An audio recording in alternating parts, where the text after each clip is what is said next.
नमस्कार भाइ बहिनीहरू, म लक्ष्मीनन्द ढकाल क्लास 7 को साइन्स प्र्याक्टिकलमा तपाईँलाई स्वागत छ। आज हामी लाइट च्याप्टरबाट एउटा एक्सपेरिमेन्ट गर्दैछौँ। आज विशेष गरी लाइटको रिफ्लेक्सनका लहरूलाई भेरिफाई गर्नेछौँ। आजको एक्सपेरिमेन्टको लागि आवश्यक सामग्रीहरू प्लेन मिरर, पिन, हामीलाई दुई किसिमको पिनको जरुरी पर्छ, थम्ब पिन र पेपर पिन, प्रोट्र्याक्टर, स्केल,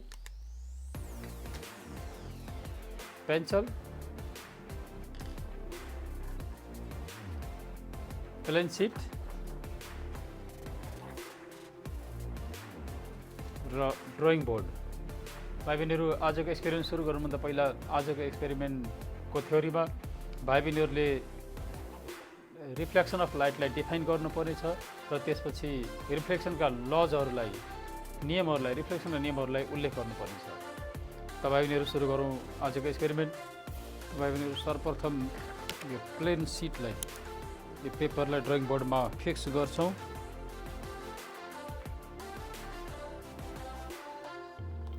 पेपरलाई यसरी फिक्स गरिसकेपछि हामीले यहाँ एउटा लाइन तान्न पर्ने हुन्छ भाइ बहिनीहरू, जसले यो मिररलाई रिप्रेजेन्ट गर्छ। मिररलाई रिप्रेजेन्ट गर्ने लाइन तान्नुपर्छ भाइ बहिनीहरू। त स्मरण रहोस् भाइ बहिनीहरू, लाइन तान्दाखेरि यो मिररभन्दा अलिकति लामो हुनुपर्छ। यो मिररको लम्बाइभन्दा अलिकति लामो लाइन तान्नुपर्ने हुन्छ हामीले। त भाइ बहिनीहरू, मिररको लम्बाइ स्केलभन्दा बढी छ, मिररभन्दा अलिकति लामो लाइन तान्नुपर्ने हुन्छ भाइ बहिनीहरू।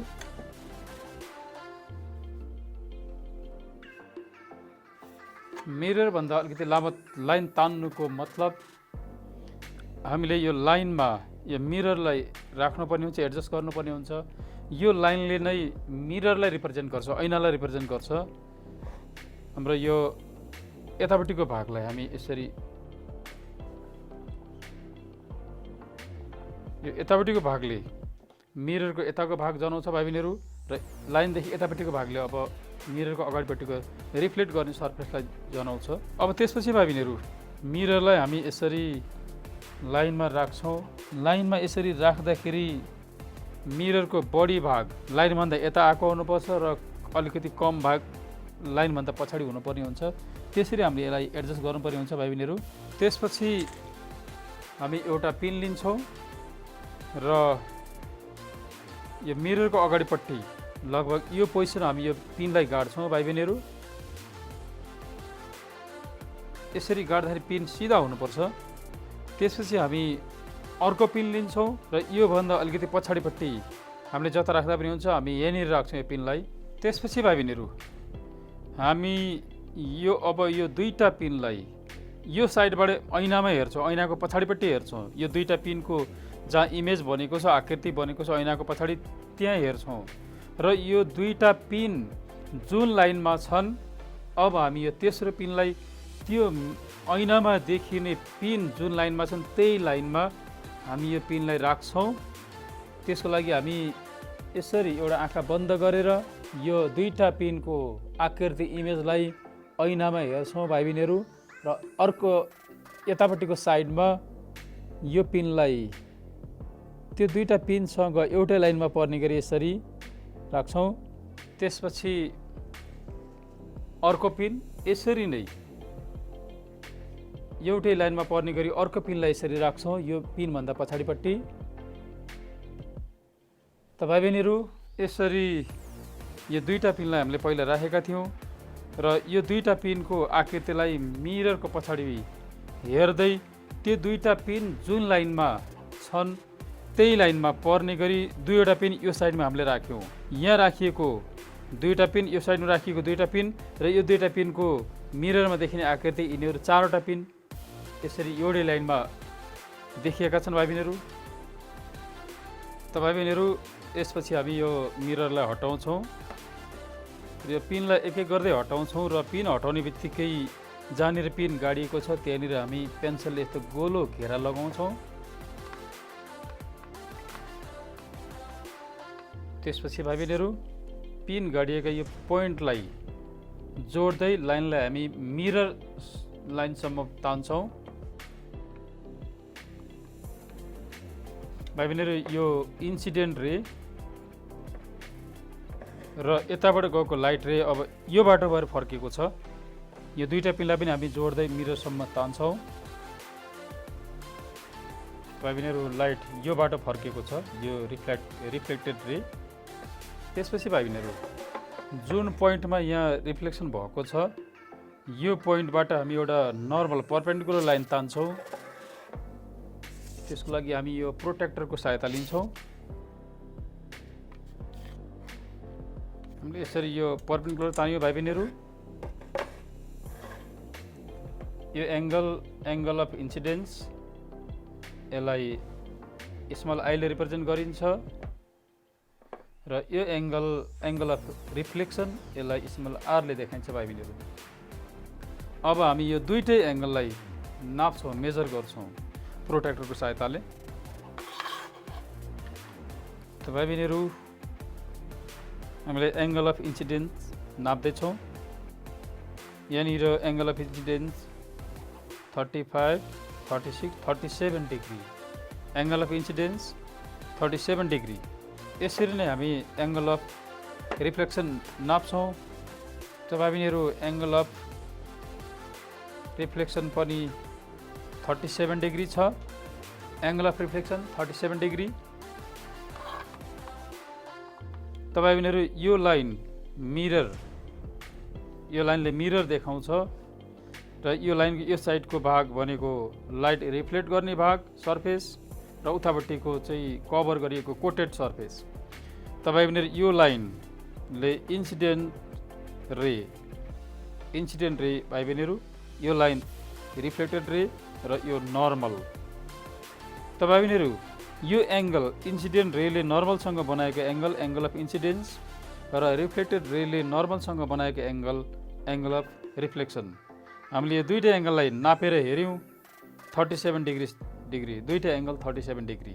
त भाइबहिनीहरू यसलाई हामी अब्जर्भेसन टेबलमा नोट गर्छौँ। Angle of incidence 37 degree, angle of reflection 37 degree. रिजल्टमा angle I equals to angle R. त यसरी नै भाइबहिनीहरू हामी अर्को एक्सपेरिमेन्ट गर्छौँ। यही एक्सपेरिमेन्ट दोहोऱ्याउँछौँ तर हामी एङ्गललाई चेन्ज गर्छौँ। पिन सुरुमा राख्ने दुईवटा पिनको पोजिसन हामी चेन्ज गर्छौँ जसले गर्दा एङ्गल चेन्ज हुन्छ। 37 डिग्री त यहाँ इक्वल देखिएको छ भने एङ्गल चेन्ज गर्दा इक्वल हुन्छ कि हुँदैन त? यो हामी अर्को एक्सपेरिमेन्टमा गर्नेछौँ। भाइबहिनीहरू हामीहरूले पेपरलाई त्यसरी नै अघिको जसरी फिक्स गऱ्यौँ। त्यसपछि एउटा लाइन तान्यो जसले मिररलाई रिप्रेजेन्ट गर्छ र यतापट्टिको भागलाई हामीले छाया बनाएका छौँ र यताको साइड, लाइनको यतापट्टिको साइडले रिफ्लेक्टिङ सर्फेस रिप्रेजेन्ट गर्छ र त्यसरी अघि हामीले जसरी राखेका थियौँ त्यसरी नै हामी मिररलाई यो लाइनमा राख्छौँ। त्यसरी नै दुईटा पिनलाई राख्छौँ मिररको यतापट्टि।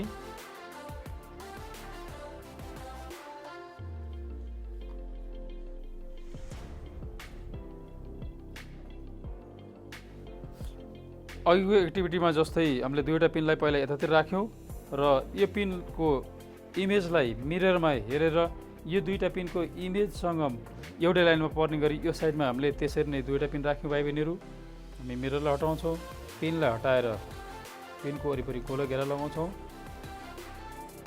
जसरी अघि हामीले यो पिन राखेको ठाउँमा दुईवटा पिनलाई जोड्दै लाइन मिररसम्म तानेका थियौँ त्यसरी नै हामी line तान्छौँ।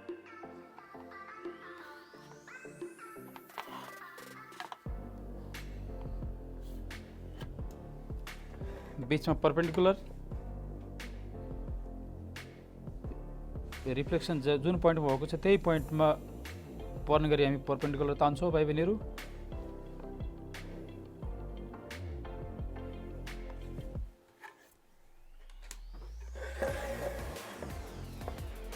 Angle I angle of incidence र यो angle R angle of reflection. अब हामी यो एङ्गल कति डिग्रीको छन् यी एङ्गलहरू यसलाई नाप्छौँ भाइबहिनीहरू। नाप्ने तरिका त्यही भाइबहिनीहरू 51 डिग्री एङ्गल अफ रिफ्लेक्सन।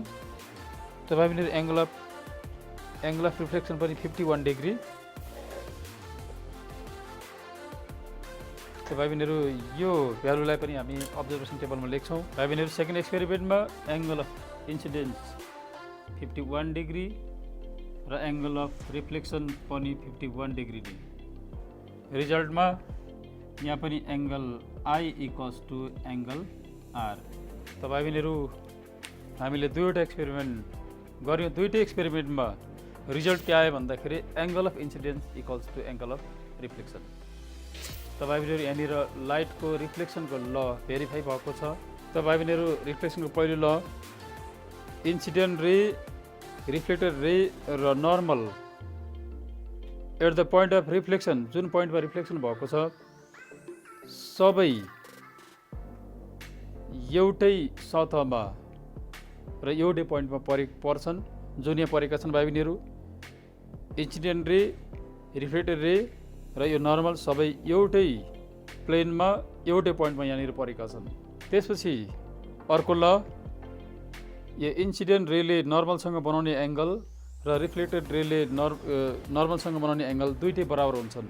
हामीले दुईवटा एक्सपेरिमेन्ट गरेर हेरौँ, दुईटैमा हामीले बराबर पायौँ। पहिलोमा 37 डिग्री र दोस्रोमा 51 दुईटै, र यो दुईटा एङ्गल बराबर भयो। Angle of incidence equals to angle of reflection. तपाईहरु यसरी हामीले लाइटको रिफ्लेक्सनको ललाई भेरिफाई गर्यौं, प्रुभ गर्यौं। तपाईलाई एक्सपेरिमेन्ट कस्तो लाग्यो? कुनै सल्लाह सुझाव एवं प्रतिक्रिया भएमा तल रहेको कमेन्ट सेक्सनमा लेख्नुहोला। यदि तपाईहरुलाई यो एक्सपेरिमेन्ट मन पर्यो भने कृपया लाइक तथा शेयर गरी धेरैभन्दा धेरै साथीभाइमाझ हाम्रो यो शैक्षिक अभियान पुर्याउन मद्दत गरिदिनु होला।